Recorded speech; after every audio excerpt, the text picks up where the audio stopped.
Hello everyone, thanks again for watching my vlog. As you can see behind me, I'm back in Groningen after a fantastic summer in Denmark and Indonesia. And during my last summer vlog, I'm going to talk you through all the highlights of Dana Cup 2017 and my trip to Indonesia. Have fun, I hope you enjoy the images, and I hope to see you again soon. Of course, my summer adventure 2017 started in Denmark at the Dana Cup. And I can't believe I've already been there for 7 times. I had such a great experience again. It was great seeing old friends again. Friends from, for instance, England, Daniel Richardson, Kevin Blackburn, Dave March, Elliot Wright, Jack Hall. Friends from Holland, friends from Germany. My good friend from the USA, Kevin Ball, was there for the last time. And also to meet a lot of new friends from all over the globe. New friends from England, new friend from Malta, and friends from all over. I think Dana Cup is such a great experience. I've mentioned it in a lot of vlogs and I really mean it, and I can't wait for the 8th edition. But this Dana Cup has been amazing. Good games, a lot of laughs, a lot of beers, a lot of good interviews with my mate Daniel Richardson, and of course our big final in the stadium.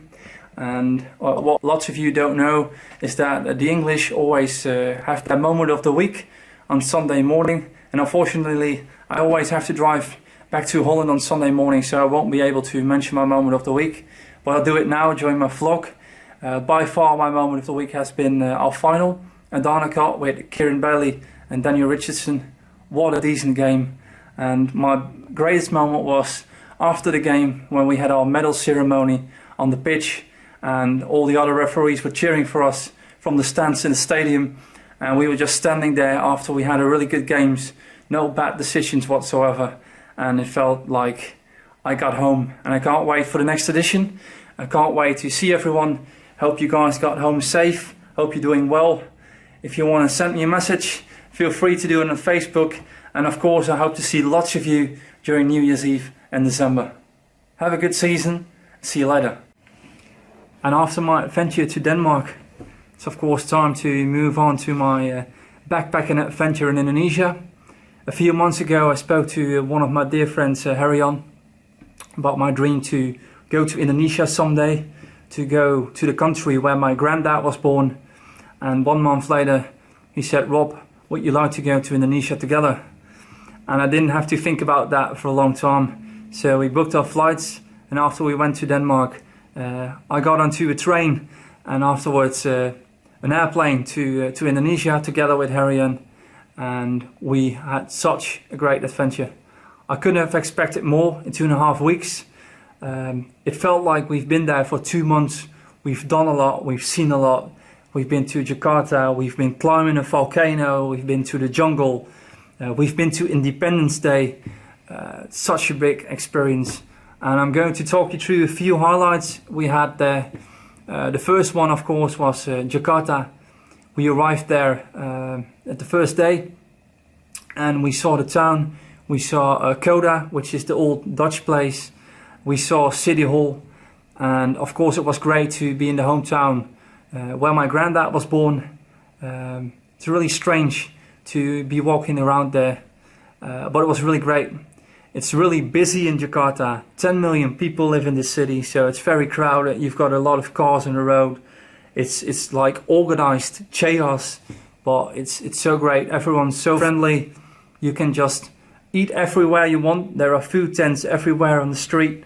Like I said, everyone's just really friendly. If you ask any question, they always reply really friendly. So from day one, I really felt like I was home.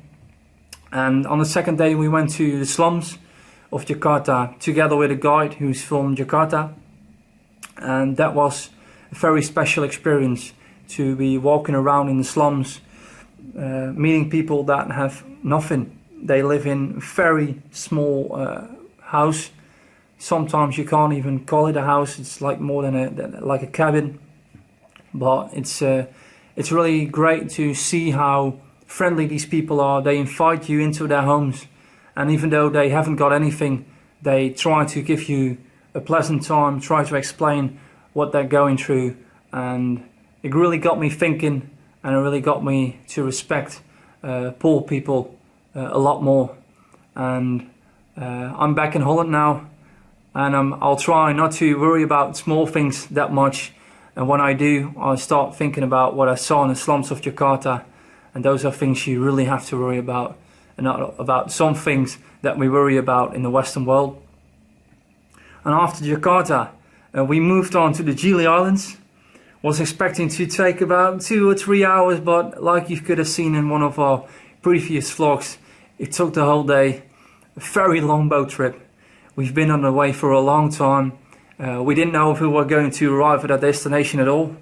And after we did arrive on one of the islands, we were taken to the next island, or by the end of the island, by car. The car was almost falling apart, so that was a bit of a shock. But in the end, we made it. We met some lovely people on the way.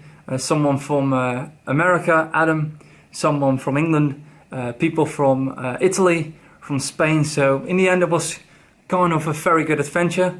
We also had a drink at Gili's with some friends we met along the road. So that was really great. Gili was a good party island. Unfortunately, we only stayed there for about 2 days because we wanted to see a lot more, of course. After that, we went to Rinjani. Harian had the idea to climb a volcano, and I was absolutely against it. I didn't want to climb a volcano, especially not during my holiday for 2 days in running shoes. But in the end, I'm really happy I did it.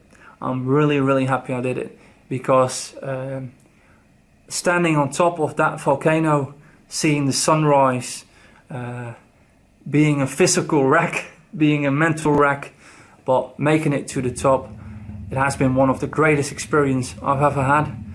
On the way back, descending down from the mountain, like I said, I fell down for about 27 times, so I wasn't that happy about descending from the top, but I'm still happy, really happy about the experience.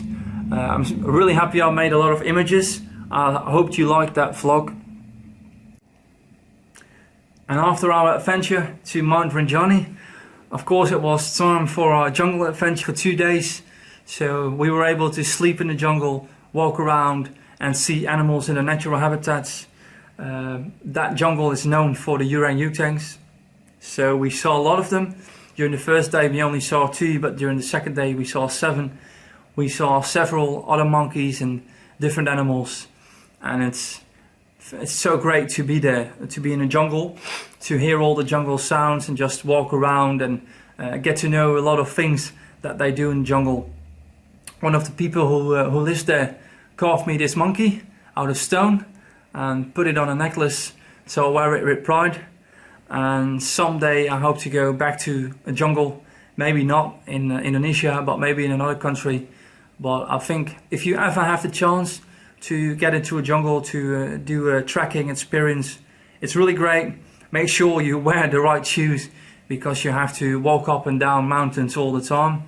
But it's been really great. It's been one of the greatest things I've done in Indonesia, and to be quite honest, I think it's one of the greatest things I've ever done, just like climbing Mount Rinjani. And of course, the last experience we had in Indonesia was going back to Jakarta and watching Independence Day, which was fantastic as well. It's a bit strange, of course, because we're from Holland and in Indonesia they celebrate their freedom from the Dutch, but we felt very welcome at all the events there were in Jakarta. We went to see the National Monument again. It was packed with people, all from Indonesia. You didn't see any tourists anywhere, but it was great to be there.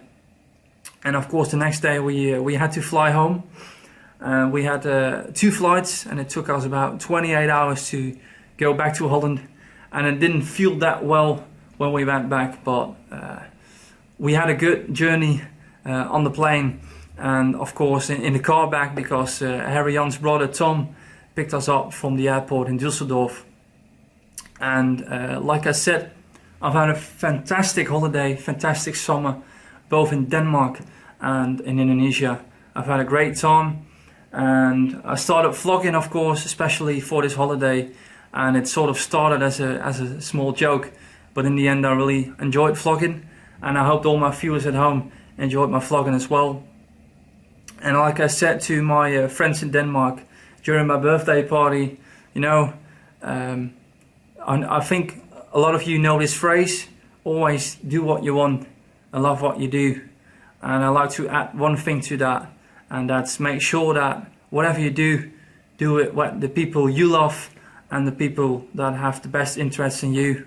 And if you do it that way, you might make mistakes, you might have bad experiences in your life, but you know, you do the things you love, and that's all that matters. I don't know if I'll keep on vlogging. You'll see that later. Of course, I won't be traveling the world all the time. I will have to go back to work and back to politics in Groningen. But, you know, even though I'm not traveling the world all the time, I will be always on the move. See you later.